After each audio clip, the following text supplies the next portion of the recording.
അപ്പോൾ ഫ്രണ്ട്സ്, ചില മഹാന്മാർ വാക്കുകൾ കൊണ്ട് വാചാലം തീർക്കുന്നത് കാണാം. ചെയ്യുന്ന ജോലി ഇഷ്ടത്തോടു കൂടി ചെയ്യുക എന്ന്. ഇങ്ങനെയുള്ള ജോലിക്ക് എങ്ങനെയാലും ഇഷ്ടത്തോടു കൂടി ചെയ്യുക. ഇന്ന് രാവിലെ മെനക്കെട്ട് തുടിച്ച സ്റ്റെയറാണ് കേട്ടോ. ഓരോ ദിവസവും ഓരോ സ്റ്റെയർ മാറി മാറി തുടിക്കുന്നതാണ്. ഇതിപ്പോൾ സെക്കൻഡ് ഫ്ലോറിലാണ്. ഇത് ഗ്രൗണ്ട് ഫ്ലോറിൽ എത്തുമ്പോൾ ആ സ്റ്റെയർ ഫുള്ള് പണിയാവും. ഇതിപ്പോൾ ആ വീട്ടുകാരോട് ചോദ്യം ചെയ്യാൻ പോയിട്ടുണ്ടെങ്കിൽ അവരെ ന്യായീകരണങ്ങൾ വേറെ ഉണ്ടാവും. ഇതേപോലെ ഒരു പ്രാവശ്യം ചോദ്യം ചെയ്തതിൻ്റെ പേരിൽ മുഖത്തടി വരെ കിട്ടിക്കണം കേട്ടോ, ഒരു അറബ് സ്ത്രീൻ്റെ കയ്യിൽ നിന്നും. അപ്പോൾ നിങ്ങൾ ചിലർക്കെങ്കിലും ചില തോന്നലുകൾ ഉണ്ടാവും, എന്തിനാണ് ഇത്ര കഷ്ടപ്പെട്ട് ഇവിടെ ഇങ്ങനെ പണിയെടുക്കണം, നാട്ടിൽ പോയി പണിയെടുത്തൂടെ, നാട്ടിൽ പണിയെടുത്താൽ നല്ല പൈസ കിട്ടൂലെന്ന്.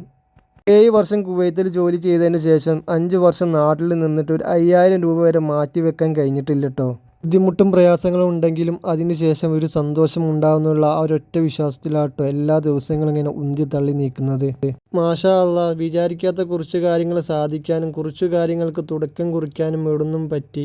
അത് പൂർത്തീകരിക്കാൻ ഇനി ഇവിടെ നിന്നേ പറ്റുള്ളൂ ഇൻഷാ അള്ളാ.